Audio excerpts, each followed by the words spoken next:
वो किस्सा ऐसा था कि शो की जो स्टोरी थी वो कुछ अलग थी पहले, तो मैंने वो उस हिसाब से ऑडिशन दिया, बट बाद में चेंजेस हुए स्क्रिप्ट वाइज।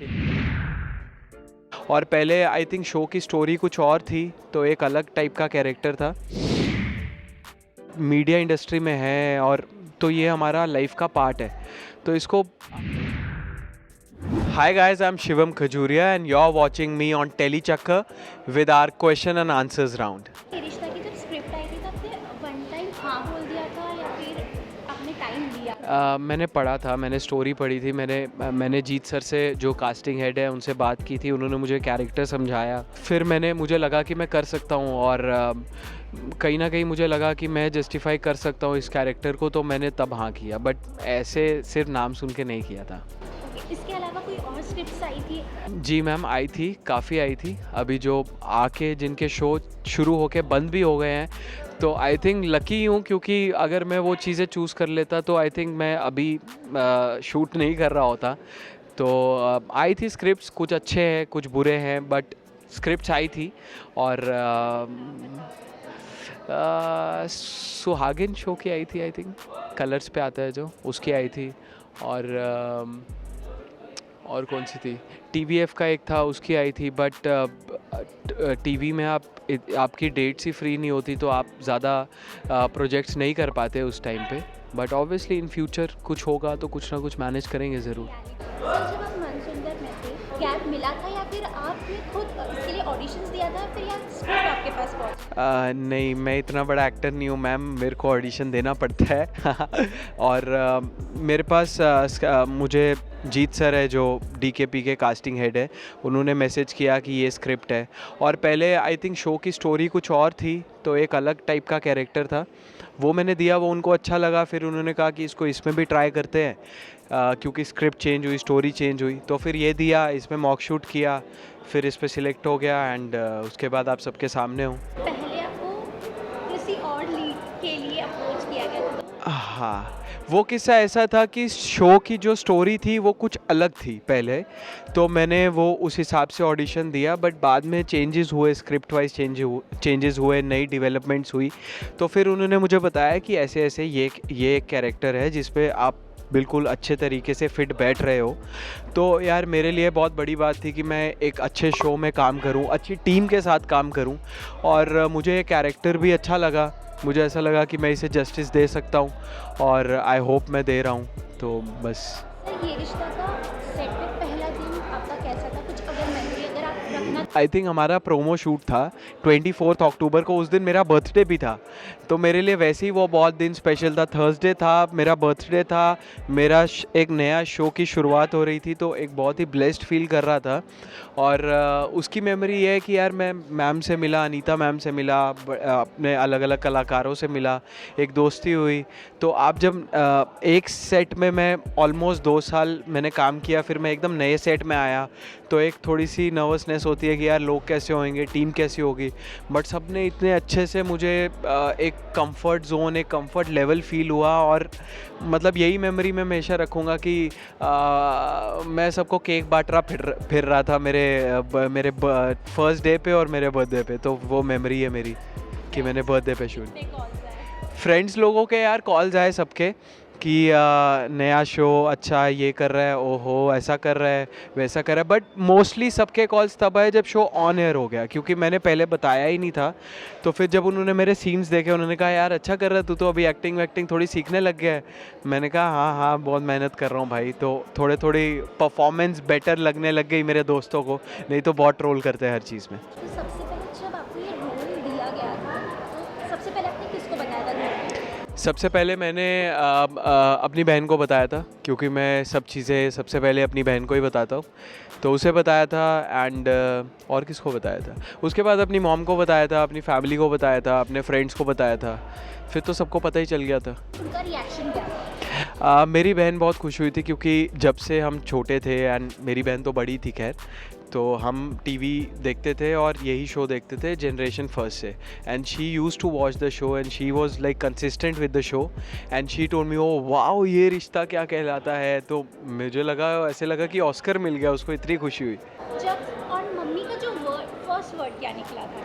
मम्मी का वर्ड, मम्मी का वर्ड है कि भैया पेमेंट कितनी मिल रही है। मम्मी मम्मी मेरी बिल्कुल प्रैक्टिकलिटी पे बात करती है। तो अगर हम अपनी लास्ट जर्नी की बात करें, 2023 खत्म आने वाला है, तो अब जी। आप कितना ब्लेस्ड फील कर रहे हैं?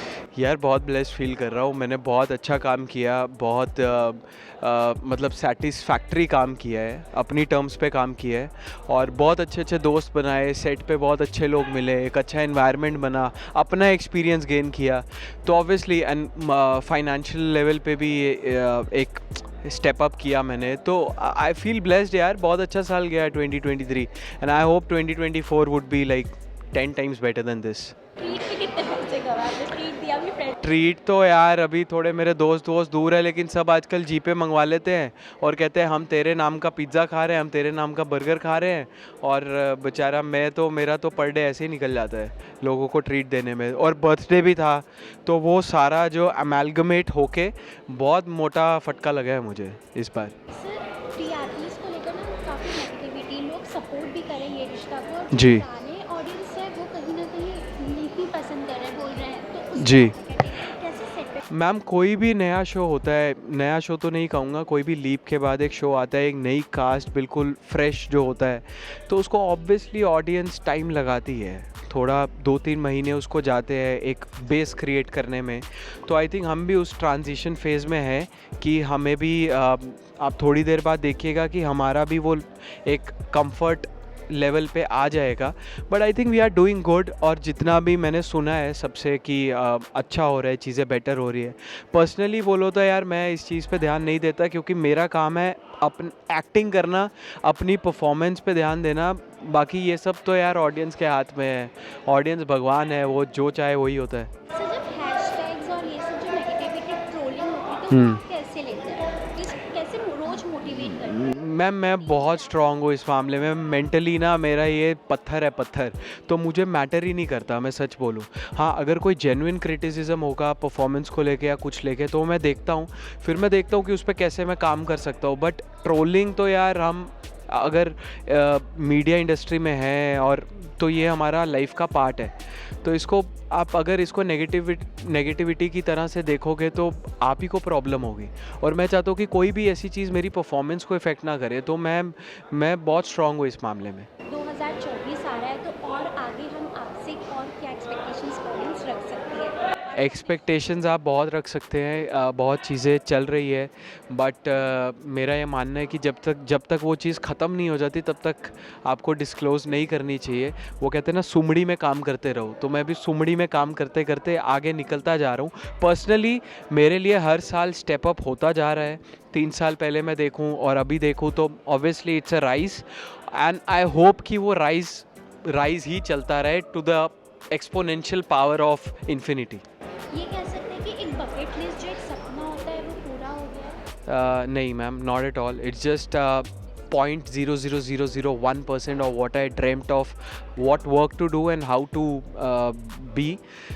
So अभी बहुत टाइम है, अभी बहुत आगे जाना है, अभी तो सिर्फ शुरुआत है। वेब सीरीज को आप अप्रोच करना चाहेंगे कभी, अगर ऑब्वियसली कुछ भी, web series, short films, TV, कोई भी मीडियम हो, मुझे उससे फ़र्क नहीं पड़ता, एज लॉन्ग एज कि वो चीज़ अच्छी होनी चाहिए, उसमें मैं अपनी एक्टिंग कैपेबिलिटी दिखा पाऊँ, और वो ऑल इन ऑल एक अच्छा प्रोजेक्ट हो, अच्छे लोग हो, मुझे कोई प्रॉब्लम नहीं है। मैम खतरों के खिलाड़ी या झलक दिखला जा, प्लीज़ कलर्स वालों, प्लीज़ सुनो, बहुत डेयरिंग आदमी हूँ, एक बार आजमा के देख लो। सांप से थोड़ा डर लगता है, लेकिन बजट अच्छा दोगे तो वो भी कर दूंगा। न्यू ईयर रेजोल्यूशन फ़िलहाल मेरा ये है कि जो मेरा कैरेक्टर है अभी रोहित, उसको मैं इतना अच्छा करूँ कि ऑडियंस दीवानी हो जाए, पूरे मतलब हर जगह की रोहित के फैंस ही फैंस भर जाए, रोहित के फैंस। वैसे रोहित और क्या बोलते हैं, आपको वैसे भी ना सपोर्ट बहुत मिल रहा है, वो थोड़ा जी इमोशनल वाला भी जी रहता है। जी जी जी जी, thank you so much. Lastly आप ऑडियंस को क्या कहना चाहेंगे?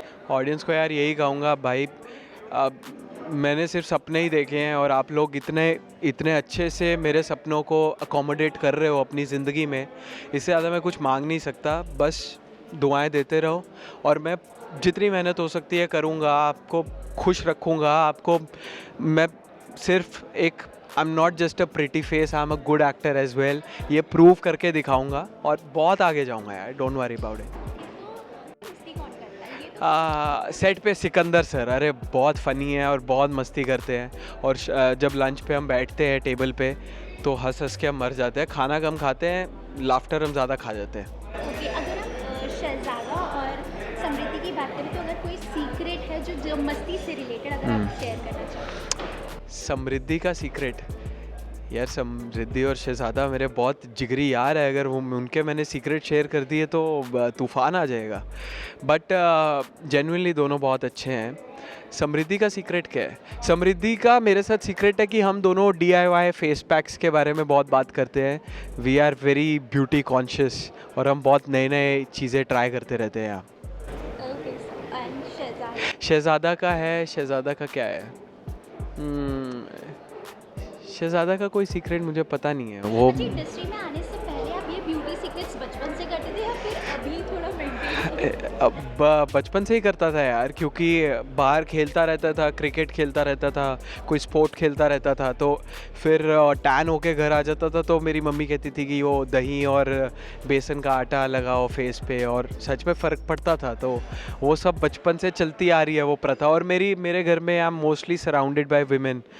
मेरी 2 बहनें हैं, बड़ी बड़ी बहनें हैं, मेरी नीस है, मेरी मॉम है, मेरे फैमिली साइड में सब बहनें ही बहनें हैं। तो लड़कियों से काफ़ी घिरा आता रहा हूँ बचपन से, तो ये आदतें आपको पड़ जाती है। रोज कॉल आता होगा। रोज़ कॉल आता है अपने चेहरे का, आज मैंने हनी मास्क लगाया नहीं लगाया, तो मेरे से ज़्यादा उनको टेंशन रहती है, भाई लगा ले, चेहरे पे एक ग्लो दिखते रहना चाहिए वैसा। लास्ट जो आपने शो करा था और अभी तक आपने एक चीज़ ऐसी जो जो सीखी है जो लाइफ टाइम तक आप अपने पास रखना मैम मेरा जो लास्ट शो था मन सुंदर, उसमें मैंने सीखा कि प्रेशर में आपको अपना बेस्ट कैसे देना है।